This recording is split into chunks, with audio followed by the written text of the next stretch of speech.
Hello and welcome, people. I wish you are having a very good day. As you all people know, that this is the revisional part of the Indian Penal Code, where I am dealing with Indian Penal Code starting and covering all the sections till section number 511 of the Indian Penal Code. सारे 511 section में cover करता हूँ, ज़्यादातर important लूँगा और ये revisional series है. अभी तक we have covered 65 sections of the code. 65 sections, first 65 sections we have already been covered. Now, today we shall deal with section number 67. Section number 67 के बारे में बात करेंगे.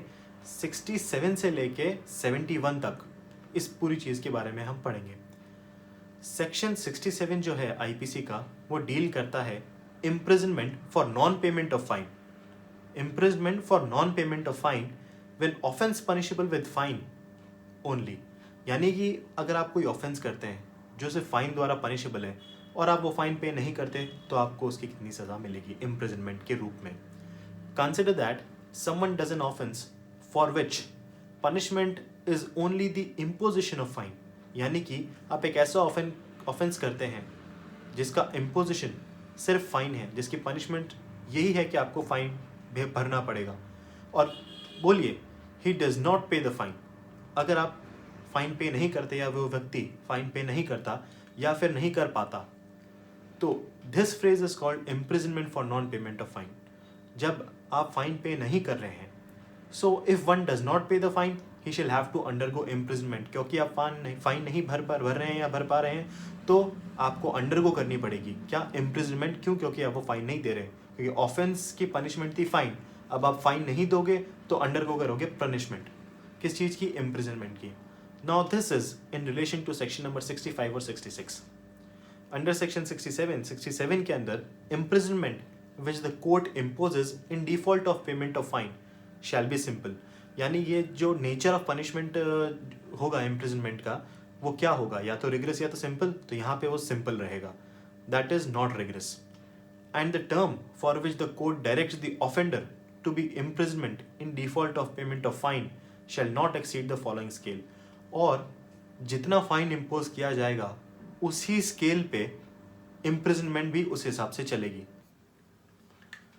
इसका मतलब है कि एक स्केल सेट आउट किया हुआ है. This means that there is a particular scale set out which is the maximum fixed for which the default of payment of fine the imprisonment may be imposed by the court. यानी कि maximum कितनी सज़ा मिल सकती है, इसके लिए एक scale set है. यानी कि जितना अमाउंट ऑफ फाइन रहेगा उस हिसाब से वो भी बढ़ती रहेगी इम्प्रिजनमेंट आपकी. So the order is like this. हम 3 भाग में इसको पढ़ेंगे कि किस तरीके से क्या स्लैब रहेगा. सबसे पहले, firstly for any term not exceeding 2 months when the amount of fine shall not exceed ₹50. अगर आपको ₹50 तक का फाइन इम्पोज किया गया है तो मैक्सिमम आपको 2 महीने की सज़ा मिलेगी. ठीक है. It means if you have been fined for a maximum ₹50, that is not more than ₹50, यानी ज़्यादा से ज़्यादा 50 रुपये. Then if you do not pay ₹50, 50 रुपये पे नहीं करेंगे तो you will be sentence to imprisonment not exceeding 2 months. ज़्यादा से ज़्यादा आपको 2 महीने की सज़ा मिल सकती है वो 50 रुपये नहीं पे करने के लिए. So the maximum is 2 months. दूसरी बात करते हैं, secondly for any term not exceeding 4 months when the amount shall not exceed ₹100. यानी कि अगर मैक्सिमम 100 रुपये तक की सज़ा है तो उसी तरीके से 4 महीने. Again maximum 4 months and the maximum amount shall be ₹100. Thirdly, for any term not exceeding 6 months in any other case, यानी कि इससे ज़्यादा का अगर फाइन है तो ज़्यादा से ज़्यादा 6 महीने की सज़ा. तो ये 3 स्लैब है. इसका मतलब if anyone is sentence to imprisonment in default of payment of fine exceeding ₹100, 100 रुपये ज़्यादा का अगर फाइन कोर्ट ने लगा है तो मैक्सिमम टर्म ऑफ इम्प्रिजनमेंट जो होगा, जो आपको भुगतना पड़ेगा फाइन नहीं पे करने के लिए, वो होगा 6 महीने. 6 महीने से ज़्यादा कोर्ट आपको नहीं दे सकती. That is maximum imprisonment shall be 6 months maximum. Now dealing with section number 68. Now ये बात हो गई 67 की. अब 68. It provides that the imprisonment which is imposed in default of payment of fine shall terminate whenever the fine is either paid or levied by process of law.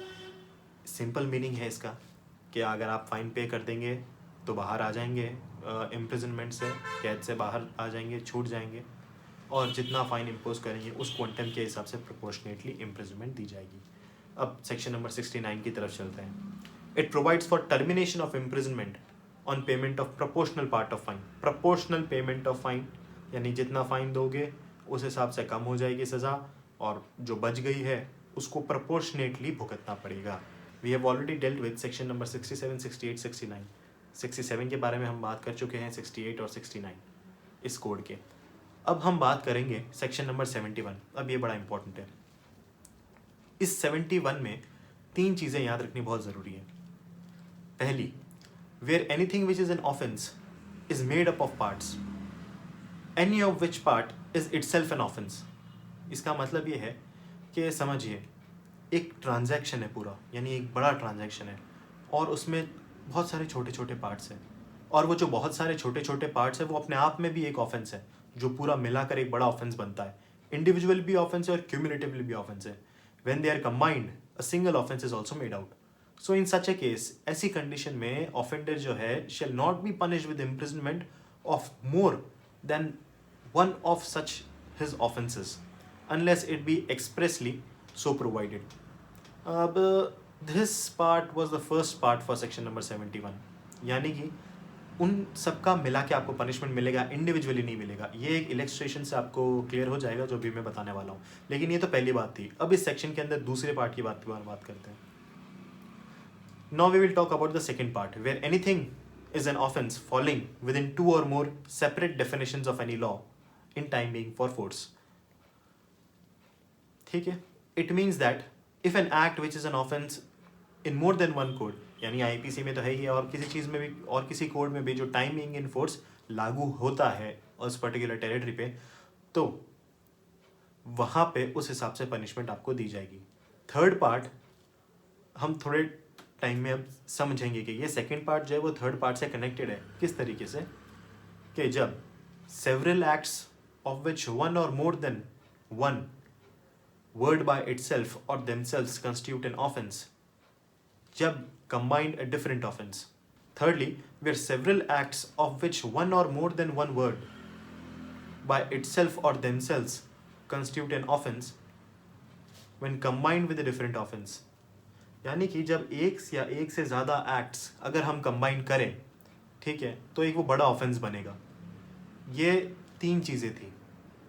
The offender shall not be punished with more severe punishment than the court which tries him could award for any one of such offences.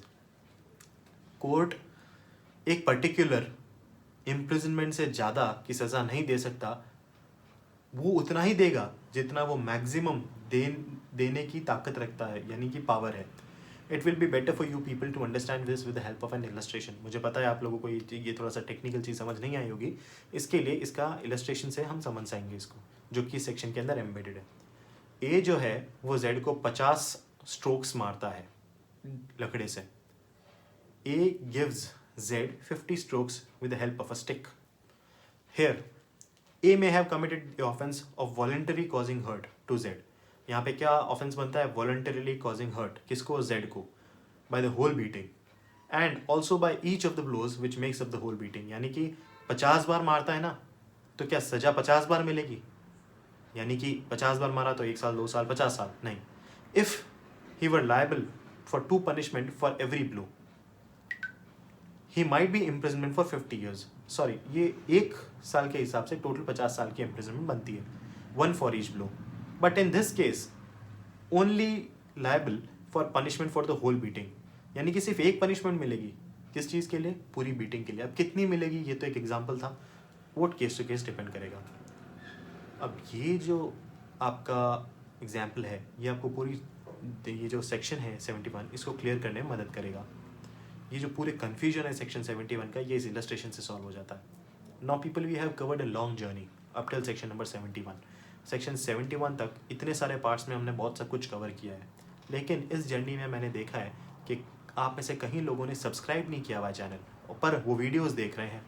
तो मैं request करूँगा उन लोगों से जो देख रहे हैं पर सब्सक्राइब नहीं करें कि प्लीज़ सब्सक्राइब कर दो यार, मेरे को फ़ायदा हो जाएगा और आपको भी वीडियोज़ टाइमली देखने को मिलेगी.